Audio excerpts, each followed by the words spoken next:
transfer ini bakal jadi duel yang paling menarik di musim depan, di mana Diomande bakal beradu sama Anthony Gordon untuk jadi transfer terbaik di La Liga pastinya. Dan kita juga ada beberapa statistik dan juga pastinya kita juga bakal ngulik kenapa Diomande dan Anthony Gordon ini dipilih sama Real Madrid maupun Barcelona untuk jadi pemain-pemain di klub masing-masing. Nah, yang pastinya mereka juga nggak asal pilih, pastinya setiap pilihan itu juga udah diperhitungkan bagaimana Diomande dengan harganya yang sebenarnya wah banget untuk pemuda umur 19 tahun ini.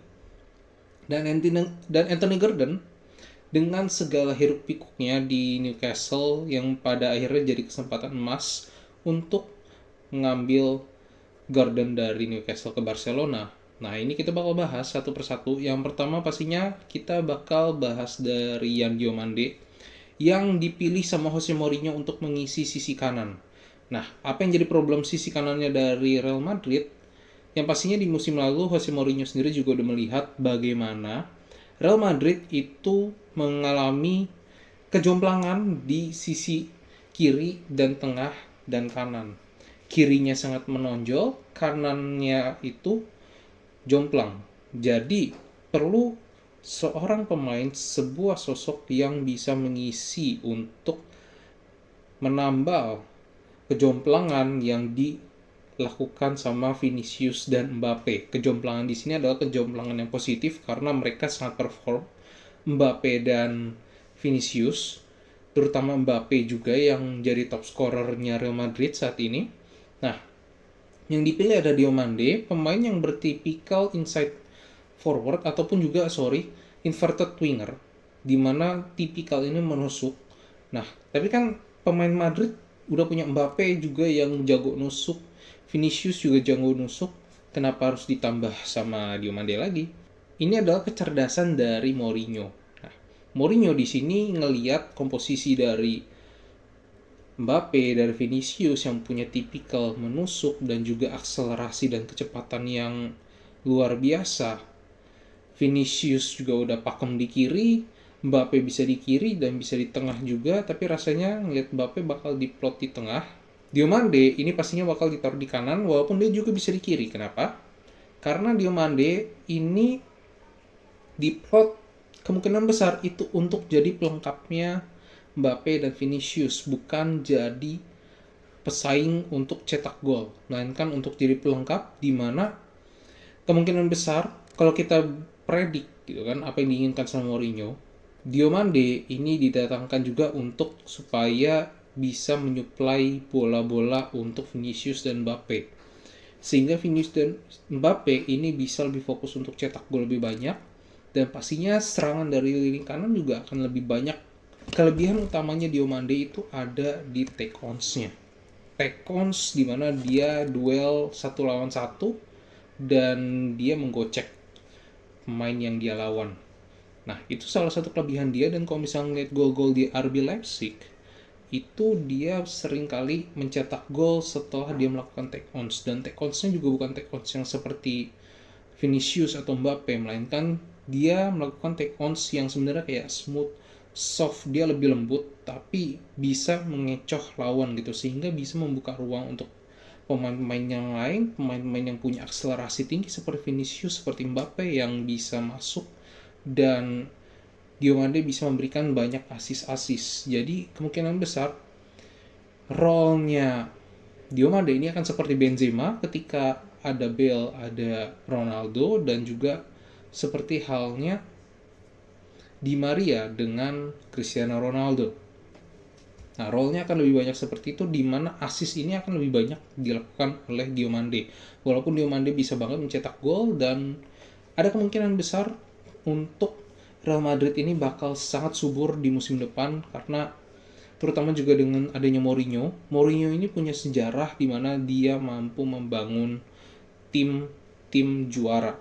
Tapi yang jadi pertanyaannya untuk Diomande adalah ini harganya sangat mahal. Jadi apakah dia mampu menjawab tantangan untuk dia perform dengan harga 140 juta plus itu pun di umurnya 19 tahun. Kita juga ada beberapa statistik di sini yang cukup menarik. kalau kita ngomongin soal take-ons. Nah, soal take-ons itu dia punya take-ons itu 197 kali percobaan take-ons di Bundesliga. Dan kemudian dia punya 115 successful take-ons. Nah, dengan potensi keberhasilan itu persentasenya itu di angka 58,88%. Kemudian dari segi shooting, dia sendiri juga shootingnya cukup oke. Akurasi 49%. Dengan total shots 53, setiap 4-5 tendangan itu terjadi satu gol yang dicetak oleh Diomande. Dan satu lagi, untuk soal take-ons, ini adalah take-ons tertinggi di satu musim 2025-2026 yang dilakukan di Bundesliga. Nah, makanya itu Real Madrid sangat tertarik, sangat kepincut untuk merekrut Yan Diomande. Lawannya, sementara itu adalah Anthony Gordon. Seperti yang kita tahu, Newcastle itu gaya bermainnya itu sangat berbeda. Makanya, statistik dari take-ons ini bisa lebih banyak.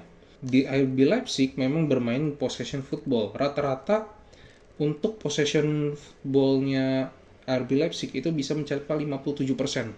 Sementara untuk possession stats rata-rata dalam satu musim, di musim kemarin itu ada hanya 53% yang dilakukan oleh Newcastle.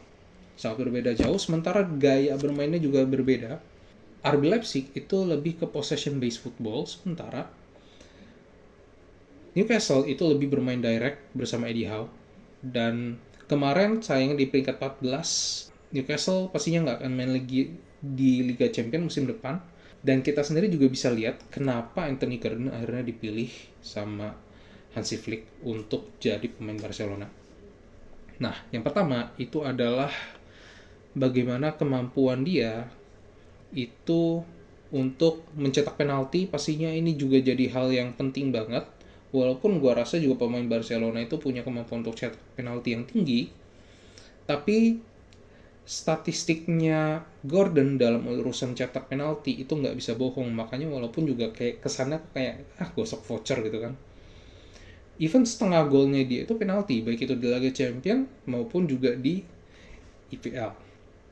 Dia cetak 6 gol dan 3-nya itu ada penalti. Tapi itu dia kelebihannya dia, rata-rata penalti yang dia cetak itu jadi gol dan persentasenya 92,3%. Itu tinggi banget. Dan tipe Anthony Gordon ini sebenarnya cukup oke kalau misalnya bisa dimanfaatkan sama Hansi Flick, karena dia punya mobility yang bagus dan kemudian juga tipikal pemain yang punya speed dan juga inverted winger dengan cutting inside-nya. Tapi bermainnya ini cenderung lebih direct kalau Anthony Gordon. Nah, sehingga yang jadi pertanyaan adalah apakah dia akan cocok nih dengan gaya bermain possession yang dimiliki sama Barcelona.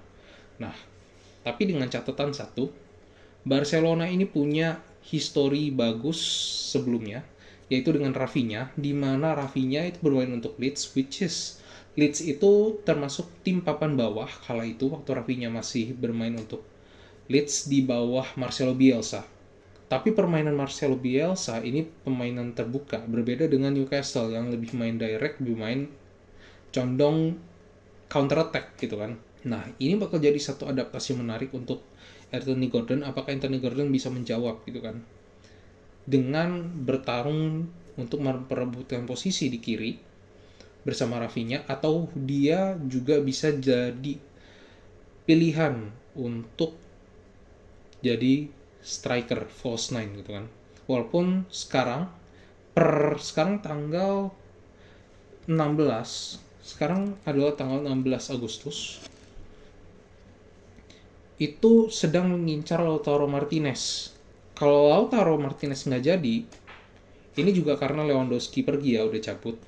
Nah, kemungkinan Gordon juga bisa banget untuk digeser jadi striker. Ini yang bakal kita lihat seperti apa. Nah, karena untuk statistiknya sendiri di sini kurang oke. Bisa dibilang ya biasa aja lah untuk statistik golnya, hanya 6 gol dalam semusim. Dan untuk Liga Champions pun dia golnya 10, itu pun juga 5 dari penalti. Dia dibeli dengan harga 70 plus 10. 10-nya itu bonus harga performance. Untuk Anthony Gordon dia hanya punya 65 untuk take-ons-nya dengan 31 succeeded take-ons. Ini bukan jumlah yang banyak, Tapi wajar mengingat gaya bermain dari Newcastle dibanding Diomande dengan Leipzig. Semoga dia bisa bersinar juga bersama Barcelona, seperti halnya Rafinha bersinar ketika dia ambil dari Leeds. Nah, itu aja sih yang jadi harapan dari Barcelona sekarang gitu kan, karena melihat statistiknya Anthony Gordon juga sebenarnya nggak buruk-buruk amat, walaupun juga tidak cemerlang sebenarnya kalau secara statistik, tapi why not untuk dicoba. So, kita bakal lihat nanti gimana hasil dari kedua pemain ini nih. Karena pastinya kedua pemain ini bakal disorot banget. Apakah pembelian mereka worth it atau enggak. Karena mahar yang dikeluarin itu juga nggak sedikit. Terutama Diomande. Gordon masih ada dalam masa prime, sementara Diomande itu lagi di umur 19 tahun. Jadi prospeknya sangat panjang. Dan itu juga yang jadi alasan mungkin harganya bisa semahal itu. So, itu aja untuk video kali ini, kita bakal lihat. Dan next, kira-kira pemain mana lagi yang bisa kita uji secara statistiknya ataupun kita bisa bahas di video selanjutnya. Yuk, boleh komen di bawah. So, itu aja untuk video kali ini. Thank you for watching dan sampai jumpa di video selanjutnya.